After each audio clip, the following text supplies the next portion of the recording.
After hiking 20,000 miles, I've seen and learned a ton of reasons why people quit their thru hike.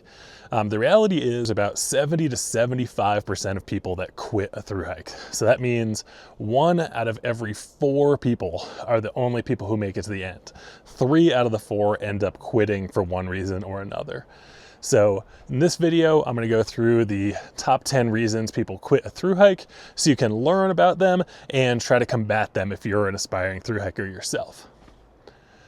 The first reason people end up quitting a thru hike is under-preparedness. They show up and they just get an injury, and they get an injury quickly, or they end up having to take a lot of time off like as soon as you start the trail or a week or 2 in, and that ends up being expensive, and it's kind of like, what's the point?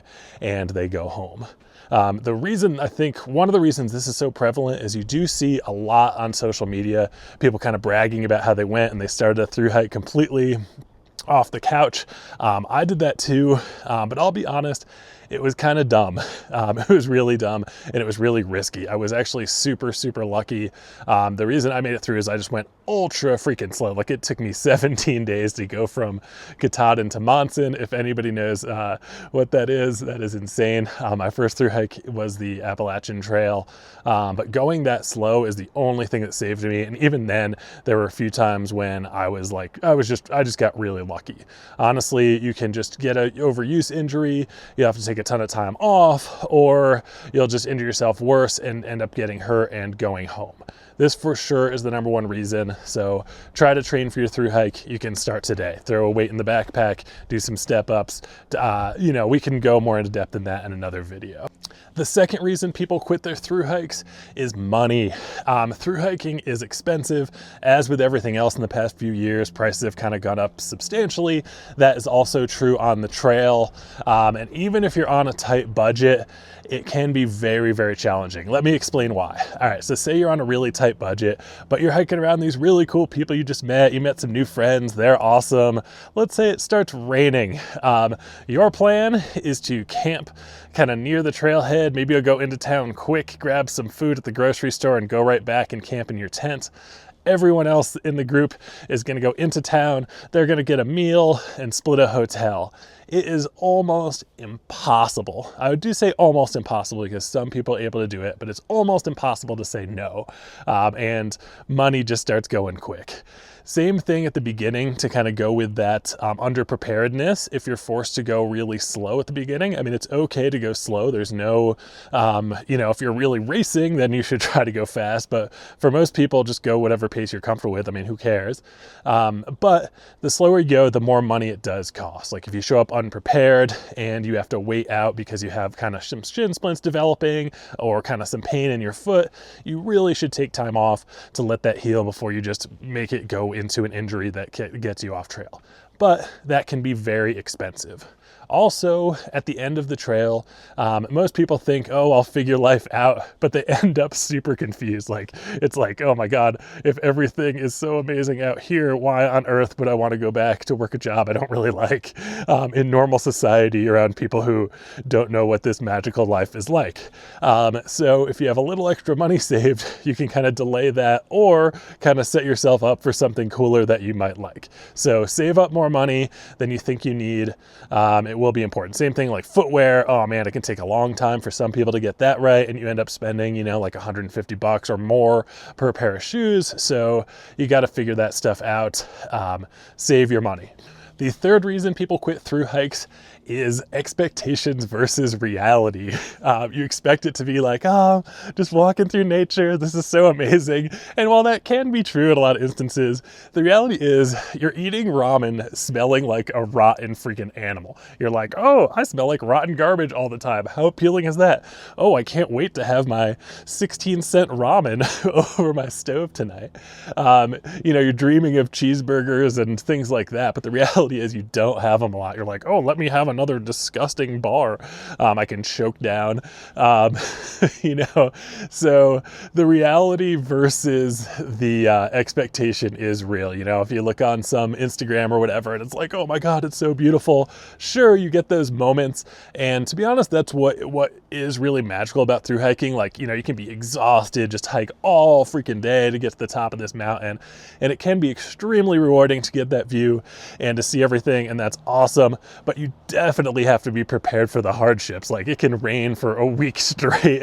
I remember on the Pacific Crest Trail one year, it snowed like all the time in the desert, like all the time. It was just like snowy, like every day for like 2 weeks straight, and not exactly what most people were expecting, right, going into the desert. So you got to be prepared for the hardships.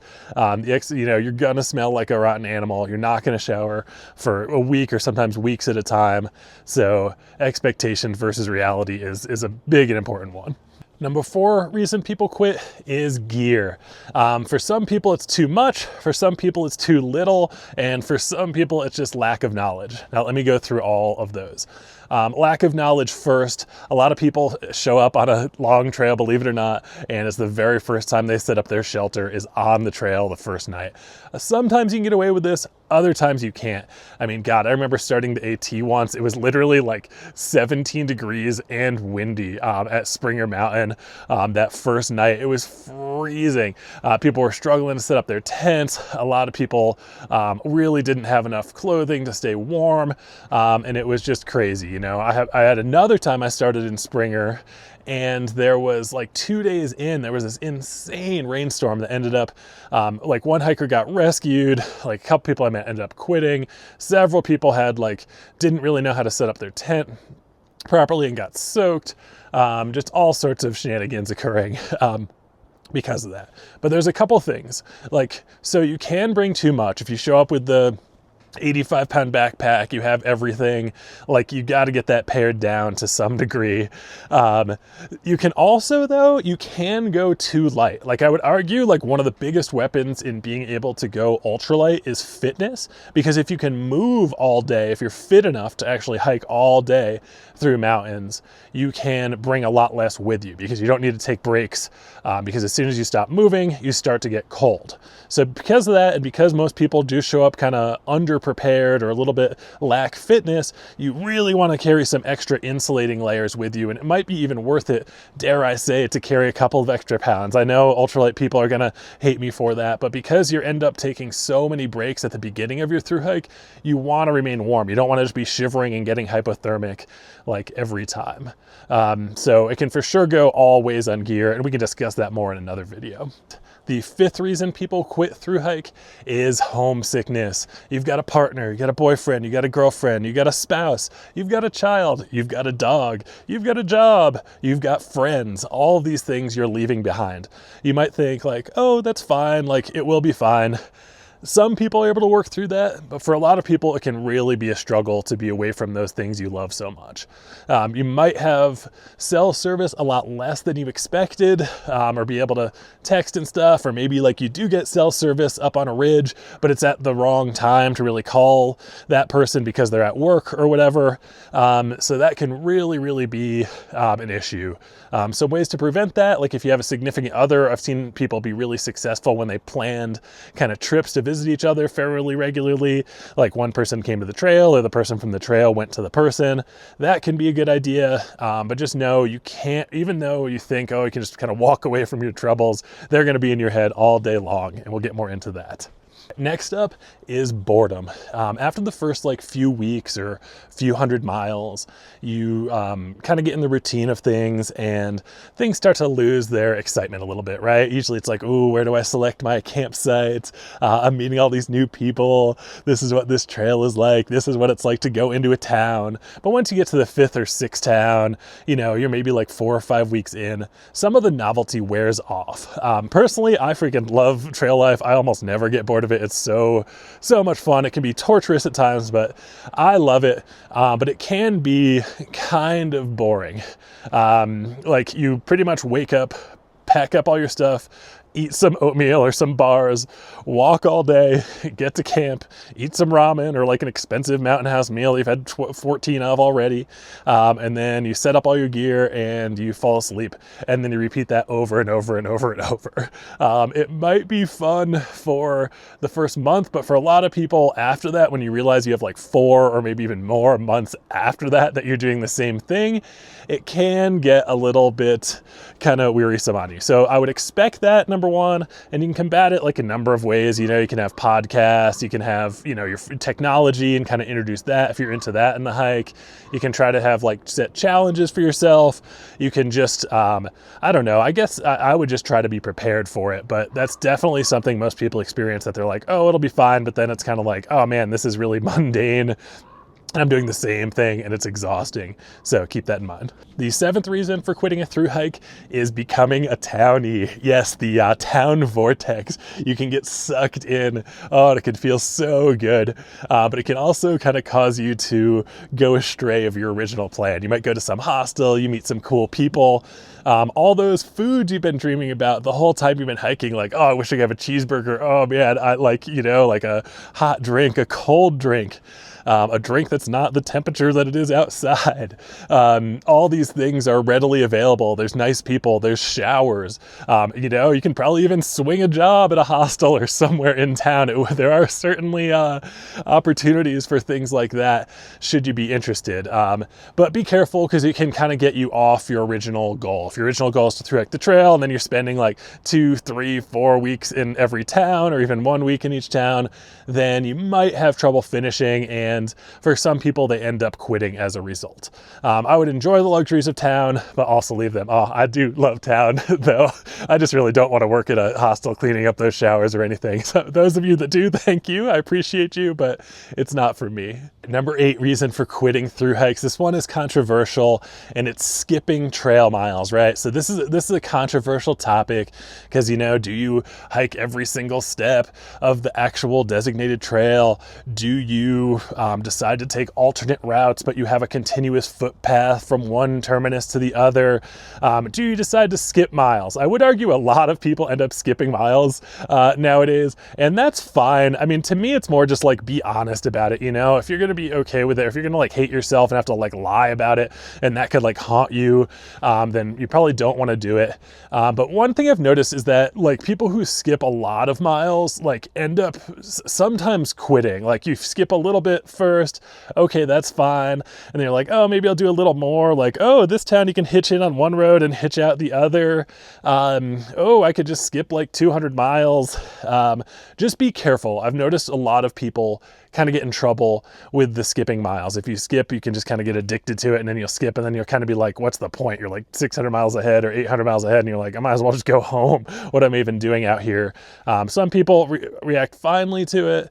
Others definitely struggle with it. So definitely make it a conscious effort and kind of ask yourself why you are really out there. If you want to hike the whole trail, if you're just out for a couple months, that would be awesome. I'd love to make more videos about this, because I kind of hate that thru hiking is so like all or nothing. Like, you must hike from one terminus to the other. Like, who cares, honestly? Like, if you have a month, go out for a month, that's awesome. If you do hike the whole thing, that's awesome. If you just spend 5 months out on the trail but you skip around, that's awesome, if that's what you want to do. But you know, it can be kind of challenging, and you also might find like your goal you had at the beginning to do the entire trail might totally change, and that's okay too. The only part to me where it gets weird is some people start being dishonest about it. And I don't know, to me, it's like, I don't really care, but like, I don't know. I always think like that must affect them in some way. I've done a lot of purist like hikes. I've done every single step. I've taken some alternate routes. I've also done a different style where I've like skipped some miles in certain things. I enjoy them all. My favorite is probably like a continuous footpath. The 9th reason for quitting a thru hike is keeping up with others. So there's a couple of things. Like, if you hang out with somebody and you meet somebody and they're really cool, that's awesome. I'm so happy for you. It's cool to meet cool people on trails. I have met a few myself. But it can also get you into a bit of trouble. Like, in terms of if you're hiking with somebody and they're so cool, but they're a lot faster than you, and you find you're really straining yourself to catch up, that strain can really bog down on your body like day after day after day. And it might end up causing you to get off trail because you just can't keep up. You just physically can't. Maybe it'll make you feel inadequate because you're not the same fitness level or whatever. I mean, the reality is just different people have different paces. Personally, I'm fairly slow, just reality. But you could also be hiking with someone who is kind of much slower than you, and that can be challenging too. If you're always waiting, you know, it might build up some animosity or kind of be frustrating. I have done hikes with people the whole way that I've loved. I have also done hikes completely alone, where I've met people along the way and decided to hike with them. Anyway, it can be kind of tricky dynamics. There's also this like big lore of like tramlies in trail culture where it's a trail family. Like, oh my, like lots of people start alone and people don't really like being alone. So they quickly kind of form groups, which is cool. But to me, it's a little strange. Like you're committing within a week or two of knowing and hiking with someone to hike the entire way together. Like the funniest to me is like, you'll be midway through a trail and you'll see a tramly, like half of the group is like raring to go at like 6 a.m. Bags are packed, they're ready to go. The other half is like, you know, they're barely even thinking about resupply, probably sleeping. They're thinking about hitting the trail at like 5 p.m. And I'm always like, why? You know, like I get it in certain instances, but if you want to wake up and hike, go hike. If you want to hang out in town for the day and then go in the evening, do that. You know, there's lots of cool people out there. But anyway, but it can really affect some people's hike and cause them to quit. Again, this is another one where we should expand upon, but just kind of try to do your own thing and don't hurt yourself or be slowed down by others as a result. All right, here we are, the 10th and last reason people quit thru hikes. It has to do with mental toughness. Like I was talking about earlier, you know, after that initial 4 to 6 weeks, few hundred miles that you're on the trail, you know, the excitement can wear off some, and the reality of hiking every day after day is very challenging for a lot of people. Like you really, really need to have a positive mental attitude. You know, you could go down a negative thing like, oh, everywhere looks the same. Oh, I've been over here. It's so much prettier on the West Coast, or I prefer the East Coast trees. There's too much sun. There's too much shade, blah, blah, blah, blah, blah. Everything can be criticized to death. I can be critical sometimes too, for sure. But I think it's important to recognize like how amazing it is to be out there. Just the fitness you get, being able to enjoy nature, you know, even if it rains for a whole week and all your stuff, no matter how skilled you are, just slowly gets wetter day by day by day. You know, eventually the weather does turn. Eventually you do get a sunny day. And then sometimes that sunshine just feels so good. But a lot of times I think the mental aspect, I mean, for sure is the most important thing about thru hiking. Like, you know, obviously you have to make it through some physical struggles and there's a random chance you kind of fall and trip and break a bone or something like that. But for the most part, you have to kind of choose to be there, choose to wake up, choose to hike the mountain each day. Also, like you think sometimes like, oh, you'll be hiking all day, you know, you can kind of get away from things, but man, the thoughts in your head are going to grow. Like the things like you did 10 years ago, you will think about it. And you can either kind of let that take you down a negative spiral, or, you know, maybe you can come to some resolution to that and be like, you know, think about so many different aspects of it that you can be more comfortable. You know, it's also fun in meeting other people because sometimes you can just talk about like the most random things and like go into this way in depth discussion when you just met someone because you have the time to do it. It's not just like in passing or in a bar or something like that. But anyway, mental toughness is for sure one of the most challenging parts of doing a thru hike. So these were 10 reasons to quit a thru hike. Did I leave any out? Anybody have any comments or questions? I would love to hear from you. Have an awesome day.